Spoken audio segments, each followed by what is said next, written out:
Good day everyone! Welcome to another video about the multi-grade educational system. So, multi-grade instruction will likely continue to be a significant feature of the educational system of most Southeast Asian countries in order to resolve issues of access to educational opportunities, bringing countries closer to realizing education for all goals. Most Southeast Asian countries have traditionally provided access to education to remote, disadvantaged, and marginalized learning communities through multi-grade instruction. These countries implement multi-grade instruction as a necessity rather than a choice. Just as each country has a different ideology and background, multi-grade instruction differs in implementation across Southeast Asian nations. Today, we're going to look at the multi-grade teaching differences in concepts and status between the Philippines and Indonesia. So, how about it? Let's go! So first, let's go by their definition of multi-grade teaching. In the Philippines, a multi-grade program or class is defined as a class of 2 or more grades under one teacher in a complete or an incomplete elementary school with a minimum of 8 pupils and a maximum of 35 pupils. On the other hand, according to NOR 2010, the definition of Indonesia of multi-grade teaching is the teaching of students of different levels, ages, and abilities in one room at the same time. In multi-grade teaching, a teacher teaches more than one grade or class at the same time, either in different classrooms or in the same room that is divided by a partition. Now, let's move forward to their policy support. Existing policies and programs continue to support multi-grade teaching in both the Philippines and Indonesia. These educational policies are stipulated in constitutional mandates on education, in national strategic plans, and in educational acts, among others.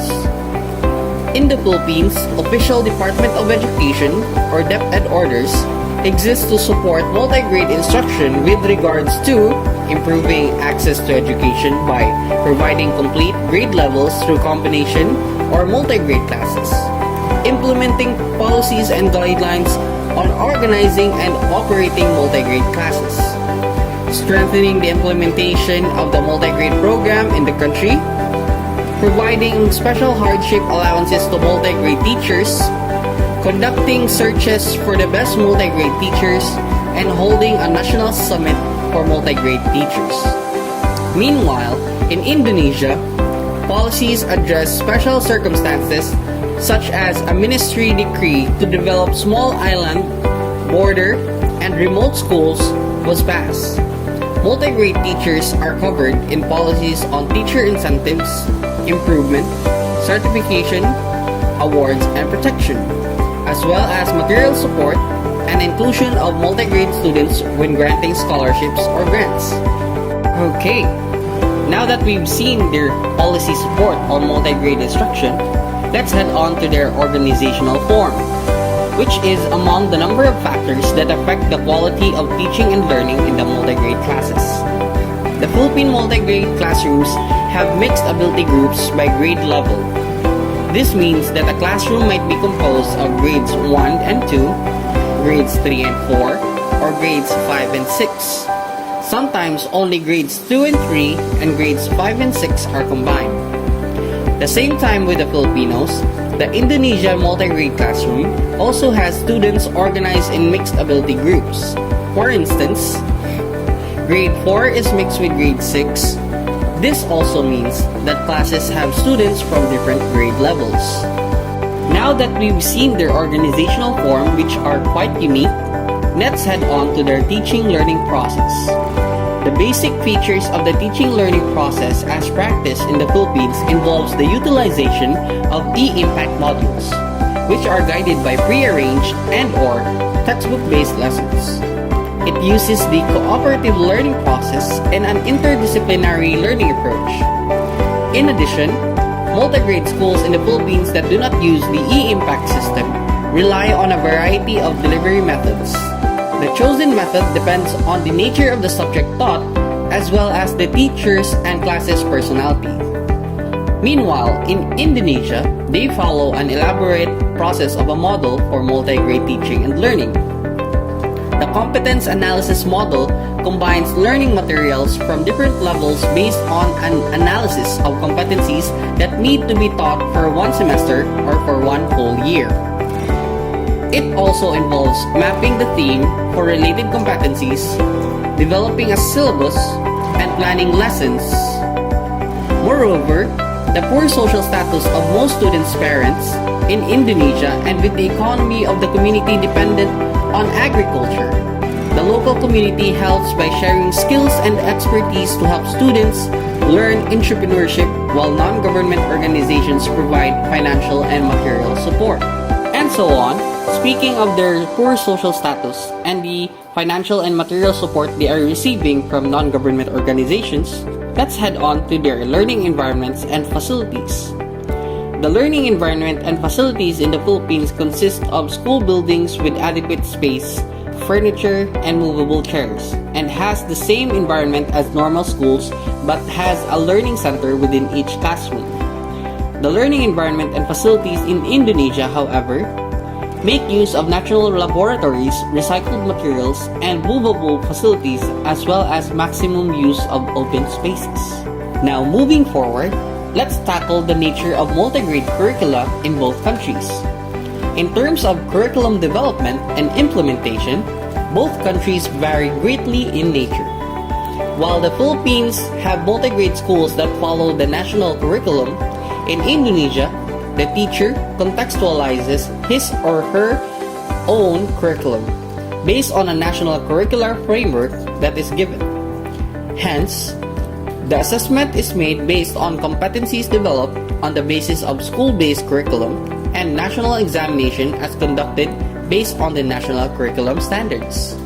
With that being explained on the nature of multigrade curricula for both countries, let's head on to their assessment and feedback gathering. In most multigrade classrooms in the Philippines, teacher-created tests are given on a regular basis.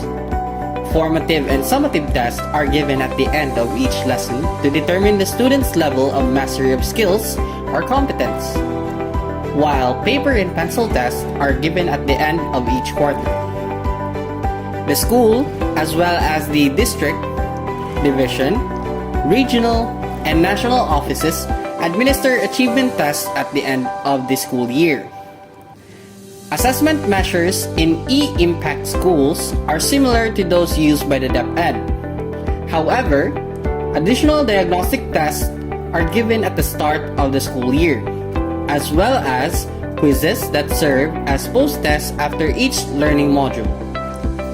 In addition, instructional supervisors assign homework and projects and grade students on recitations.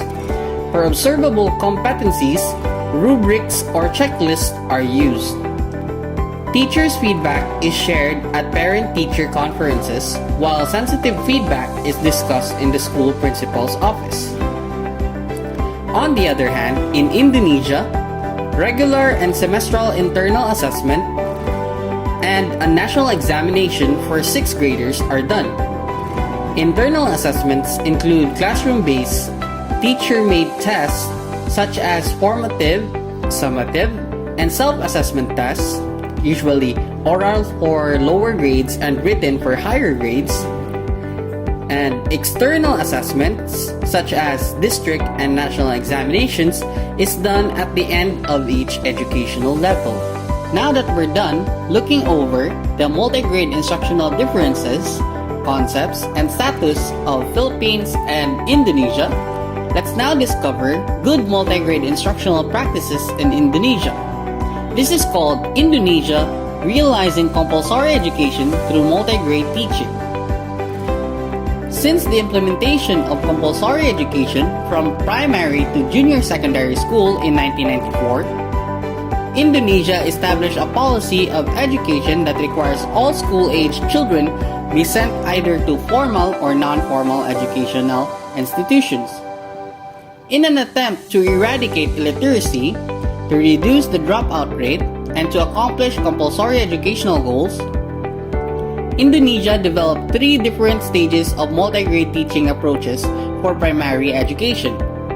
The first stage aimed to overcome the shortage of teachers in populous areas. The second stage aimed to overcome the shortage of teachers in remote areas with difficult contacts.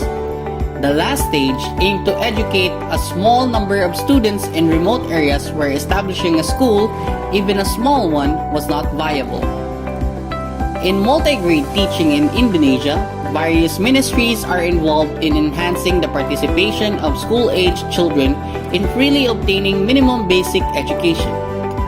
Within the ministries, other institutions are in charge of developing multigrade teaching with the aid of different programs such as improving the quality of basic education, particularly in elementary schools in remote areas, training elementary school teachers, principals, and supervisors in multigrade teaching, and developing appropriate teaching learning strategies. In order to implement the program, Mainstreaming Good Practices in Basic Education, or MGPBE, established a website and put out a monthly bulletin on multigrade teaching, which also served as models and venues for exchanging teaching experiences. The MGPBE project also asked the district to disseminate the program based different districts' capabilities. Lastly, in realizing the quality multigrade teaching, Indonesia innovates multigrade teaching practices. Multigrade teaching approaches involve inviting local community members to become tutors, local school management coordinators, materials and facilities contributors, and professional teaching staff. In a research study conducted in 2009, it was further found out that schools often implement a strategy of teaching small groups because it is the most effective way for multigrade teaching. Also, parents in Indonesia support multigrade teaching by collaboratively working with one another and by raising awareness to help schools.